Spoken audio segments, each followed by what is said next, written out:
Ready for it. Thrilled for it. Presenting Franks with Turbo Booster Jet Engine.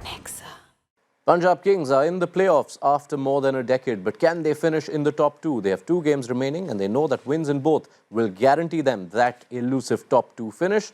The first of those 2 sees them take on the now eliminated Delhi Capitals in what will be DC's last game for IPL 2025. Let's build up on Nexa Presents ESPN Cricinfo Timeout in the company of Anil Kumble and Tom Moody, August company on the bench.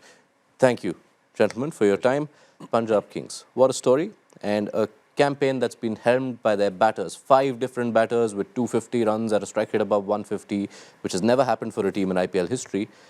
But even more impressively, Tom, 4 of them uncapped batters, almost unheard of. Incredible, really, and it's a great story. You know that's exactly what you're wanting in a league like this. Is your uncapped talent to be found, but to have a situation where you do find a couple, but you have many of them scoring huge volumes. It just takes so much pressure off the team and the balance of the team, particularly when you've got the delicate situation of just the 4 overseas players.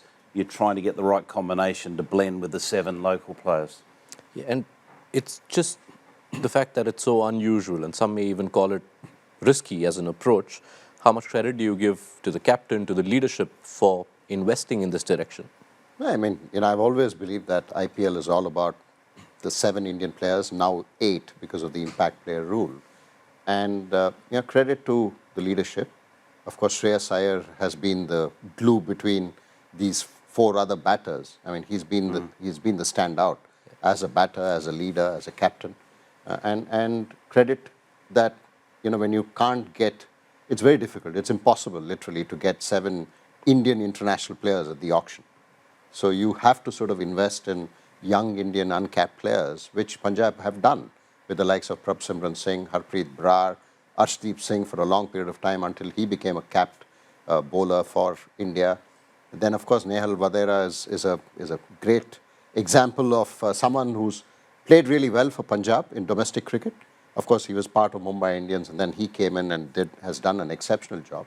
And Shashank Singh, who sort of was an unusual pick for Punjab last season, but came out trumps, and they sort of backed him again. And all of them have done really well. And the young Priyansh Arya, I think he's been the sort of find for Punjab this season, because all of the other players, Harpreet Brar included, you knew the potential. But someone like a Priyansh Arya comes in and then changes the dynamic for Punjab at the start of the innings, has certainly given them the sort of impetus, and where they are today is thanks to those young Indian players. Yeah, if you can name 8 Indian players who are performing well and consistently for you, it also means Punjab are one of those teams who are not fretting as much on the overseas availability or unavailability, which is such a big factor in the playoffs this season. Well, to be fair, I think, to be brutally honest, the overseas players for Punjab haven't really turned up.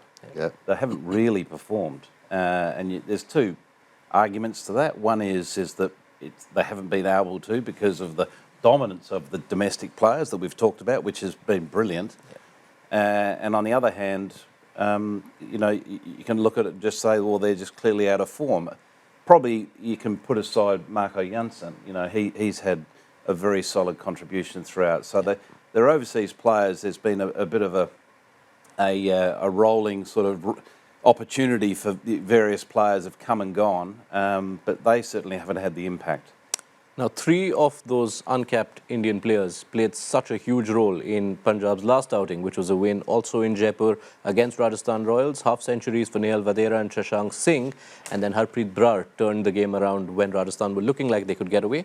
The effect and the impact that the spinners, and in particular Brar, had in that game should be an indication of which way they will go with their bowling against Delhi.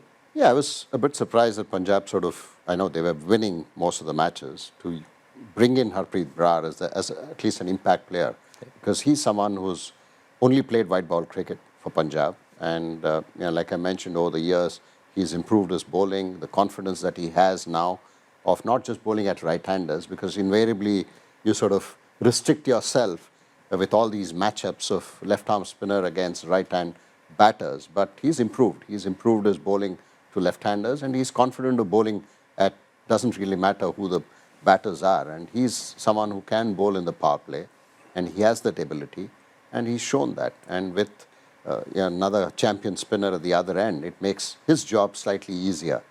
Both together, Chahal and Brar, is a really good combination for Punjab. Yeah, that last outing from Brar was not just a win for Punjab, but a win for matchups as well, or at least the anti-matchup, because two left-handed openers had smashed 89 and he got both of them.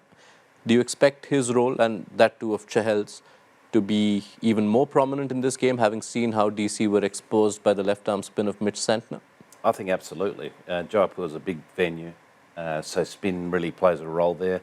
I think both will play, and we've got to remember Chahal played there for, 3 seasons as well for Rajasthan, so he's very familiar with the whole ground, the dynamics, the angles, which are really important from a spinning perspective. But, Brar will definitely have will definitely play and have an impact.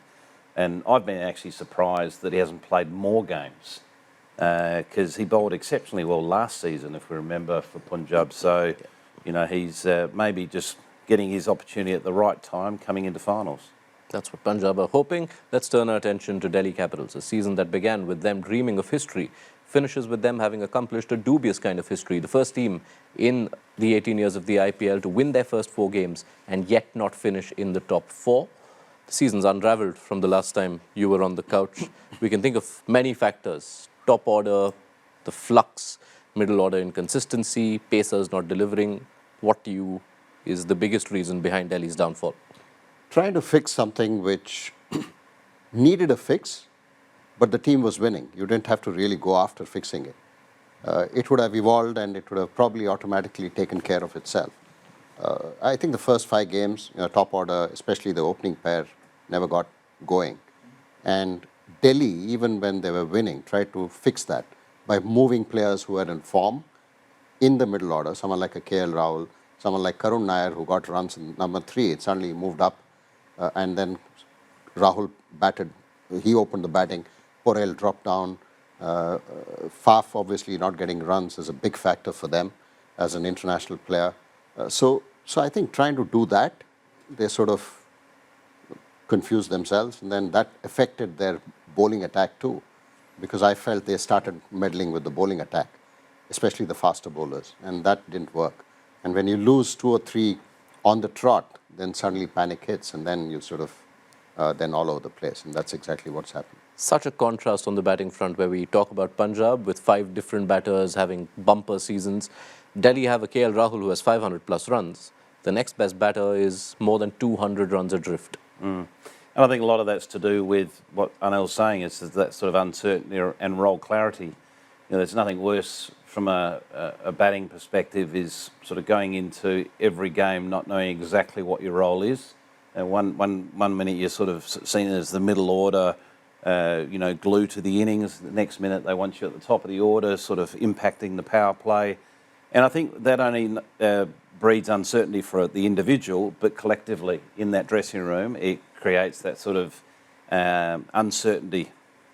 And I felt that Delhi were probably looking at the other teams and then trying to mimic that, because Punjab, at top of the innings, were great, top order, power play, RCB to a large extent, and then LSG, when top order was really good, probably they try to fix that, thinking that that will make them unbeatable. Maybe that's one of the reasons why they started moving up and down.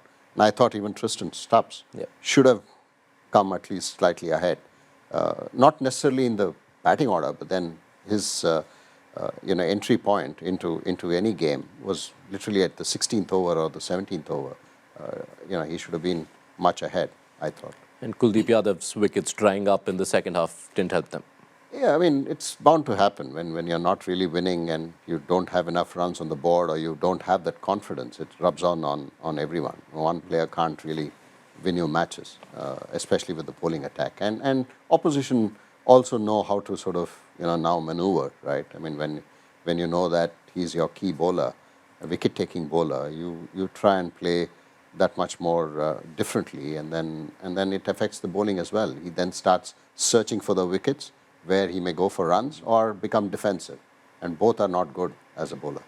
I think one of the issues that Kuldeep had is that there wasn't the partnerships in the middle of the innings, which your typical sort of wicket-taking spinner relies on that pressure at the other end, so it forces the hand of the opposition to actually, play a little bit more aggressively against your quality spinner.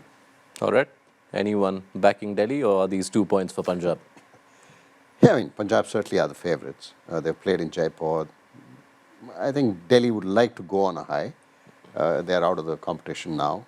It's going to be interesting which Delhi turns up. Tom? I'm going to follow the trend of the upsets that we've seen over recent days, so I'm going Delhi. All right. So the ones who are not in the top 4 keep beating the teams in the top 4. Let's see how it plays out. Tom, Anil, thank you so much. Absolute pleasure having your company. Be sure to catch the build-up to the game just before toss time on Nexa Presents ESPN Cricinfo Timeout. Ready for it. Thrilled for it. Presenting Franks with Turbo Booster Jet Engine. Nexa.